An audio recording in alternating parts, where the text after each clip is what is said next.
Assalamualaikum warahmatullahi wabarakatuh. Annyeonghaseyo.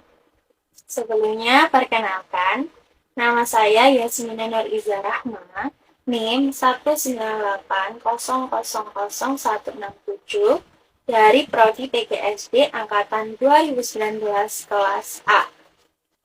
Pada video kali ini, saya akan menceritakan tokoh idola yang saya kagumi atau saya gemari untuk memenuhi tugas mata kuliah keterampilan berbahasa yang diampu oleh Ibu dosen Khalifatur Rosida SPD MPB. Selamat menyaksikan.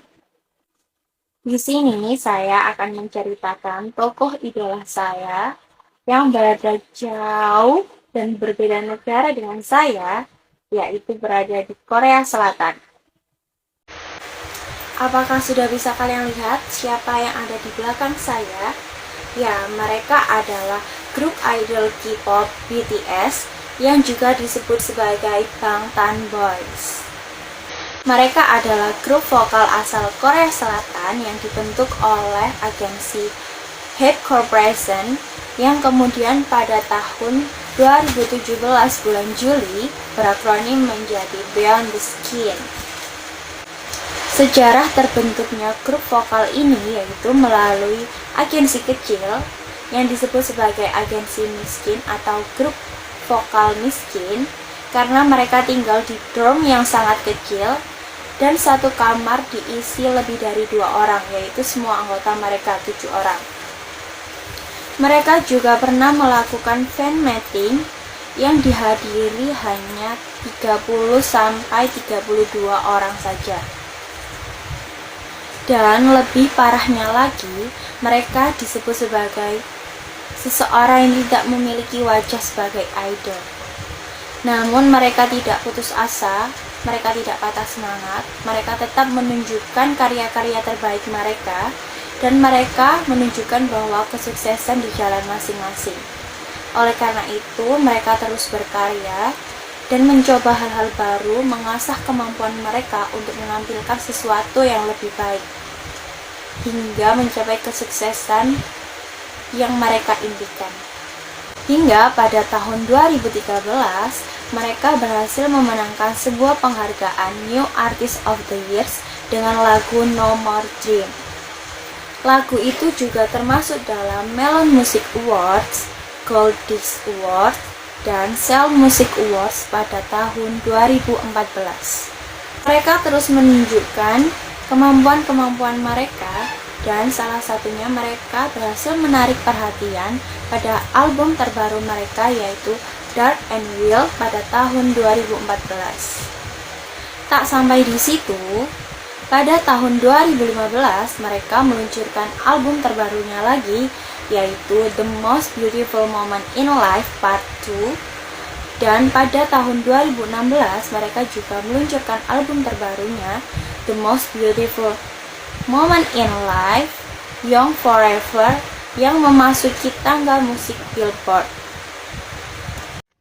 Tak sampai di situ, sebagai seorang idol tentunya mereka mendapatkan rintangan-rintangan yang sangat sulit, dan mereka selalu menerima hujatan-hujatan dari para netizen yang tidak menyukai karya-karya mereka.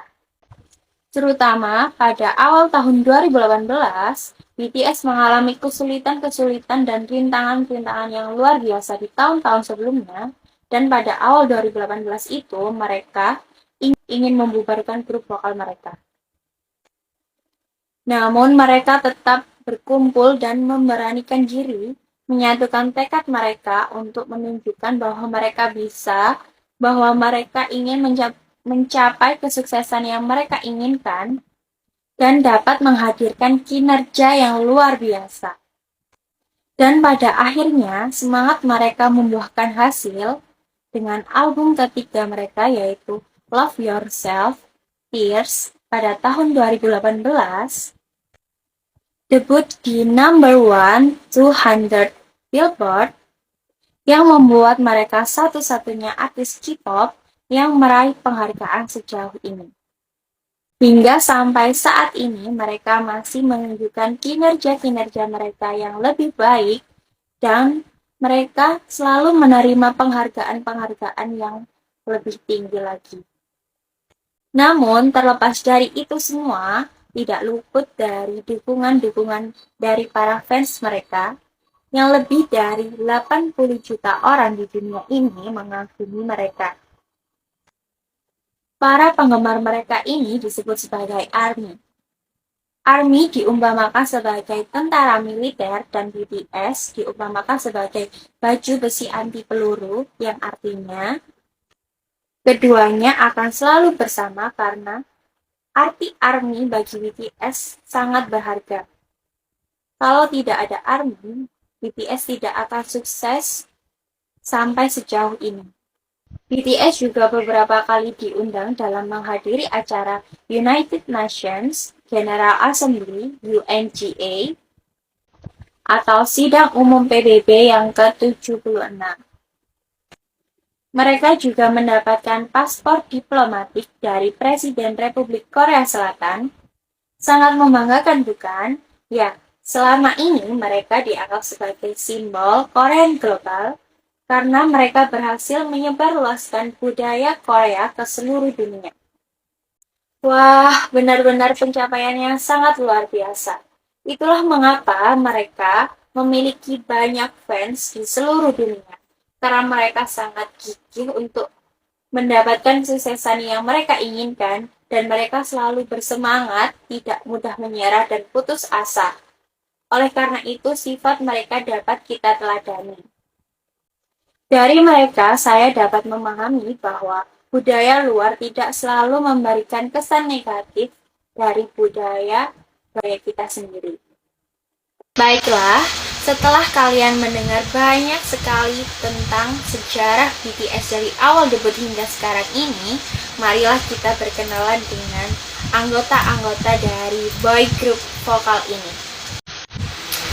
Yang pertama yaitu Kim Seokjin, atau yang kerap dipanggil dengan sebutan Jin, Jin Hyung, atau kerap disebut sebagai Worldwide Handsome. Ya, ia kerap menyebut dirinya sebagai orang paling tampan di dunia. Tak hanya itu, dia juga disebut sebagai Soldier Hyung karena memiliki bahu yang sangat lebar. Kim Seokjin ini merupakan member BTS yang paling tua yang berusia 29 tahun. Ia lahir di Gwacheon, Korea Selatan pada 4 Desember 1992. Member yang kedua yaitu Min Younggi yang kerap disebut sebagai Suga. Ia juga kerap disebut sebagai Savage Boys karena penampilannya yang sangat memukau. Tak hanya itu, dia juga disebut sebagai Harabuji, atau dalam bahasa Indonesia disebut sebagai kakek, karena tingkah lakunya yang seperti seorang kakek-kakek. Younggi ini adalah seorang rapper, penulis lagu, dan sekaligus produser lagu. Min Younggi ini lahir di Taejongdong, Korea Selatan pada 9 Maret 1993 dan usianya kini memasuki 28 tahun. Member yang ketiga yaitu Jung Ho Seok, atau disebut sebagai J-Hope yang berarti harapan. Tak hanya itu, dia juga disebut sebagai Mr. Sunshine karena memiliki senyum yang selebar matahari. Dia juga selalu ceria dan tidak pernah menunjukkan kesedihannya di depan fans dia. J-Hope ini adalah seorang rapper dan dance yang sangat profesional. J-Hope ini lahir di Il-gukdong, Gwangju, Korea Selatan pada 18 Februari 1994 dan usianya kini memasuki 27 tahun. Selanjutnya, ada member yang keempat yaitu Kim Namjoon, atau sering disebut sebagai RM. Kedudukan RM di grup vokal BTS ini adalah sebagai seorang leader atau pemimpin. Ya, dia adalah pemimpin dari grup vokal BTS ini. Dia juga sebagai seorang rapper dance yang sangat profesional. Ia lahir di Seoul, Korea Selatan pada 12 September 1994 dan usianya kini memasuki 27 tahun. Selanjutnya, member yang kelima yaitu Park Jimin atau disebut sebagai Jimin. Ia juga disebut sebagai Mochi karena memiliki pipi yang sangat tembam seperti mochi. Jimin ini adalah seorang vokalis yang memiliki suara yang sangat merdu dan penari yang sangat profesional. Ia lahir di Busan, Korea Selatan pada 13 Oktober 1995 dan usianya kini memasuki 26 tahun. Selanjutnya ada Kim Taehyung yang kerap disapa dengan panggilan V. V ini menempati posisi pertama pria paling tampan di dunia dan memiliki banyak sekali penggemar di seluruh dunia ini. V ini merupakan seorang penulis lagu, vokalis, dan juga aktor. Dia sempat berperan dalam dramanya yaitu Hwarang. V ini lahir di Daegu, Korea Selatan pada 30 Desember 1995 dan usianya kini memasuki 26 tahun. Dan member yang terakhir yaitu John Jungkook atau kerap disebut sebagai JK, yaitu ejaan dari namanya, John Jungkook. Ia adalah member yang paling muda atau paling bontot yang kerap disebut sebagai Golden Mangmi. Tak hanya memiliki paras yang rupawan, ia adalah seorang vokalis yang memiliki suara yang sangat merdu dan JK ini adalah penari utama dalam grup vokal BTS ini. Dia lahir di Busan, Korea Selatan pada 1 September 1997 dan usianya kini memasuki 24 tahun. Baiklah teman-teman, terima kasih karena telah mendengarkan cerita tentang idol atau tokoh yang saya gemari atau saya kagumi. Kurang lebihnya saya mohon maaf apabila ada salah kata atau ucapan-ucapan yang tidak enak didengar oleh kalian, para pendengar. Apabila kalian tidak menyukai konten ini, boleh di-skip, boleh tidak mendengarkan atau abaikan saja konten ini. Namun saya hanya menceritakan idola yang saya kagumi atau saya gemari. Jangan gampang menghakimi seseorang hanya karena ia mengidolakan seseorang yang tidak kalian sukai, karena itu adalah perbuatan yang buruk. Dari sini dapat disimpulkan bahwa untuk menjadi seorang idol pun, untuk mencapai titik kesuksesan yang mereka inginkan itu tidaklah mudah. Mereka harus melewati rintangan-rintangan yang mereka alami. Oleh karena itu, kita tidak boleh mengambil sisi negatifnya. Kita dapat melihat sisi positifnya dari itu. Sebagai seorang atau sebagai manusia, kita tidak boleh gampang menyerah atau gampang putus asa hanya karena kita mengalami kesulitan untuk mencapai kesuksesan tersebut. Kita harus bersemangat dan pantang menyerah dalam menjalani semua rintangan-rintangan tersebut untuk mencapai titik kesuksesan yang kita inginkan. Terima kasih, sekian dari saya. Wassalamualaikum warahmatullahi wabarakatuh. Kamsahamnida.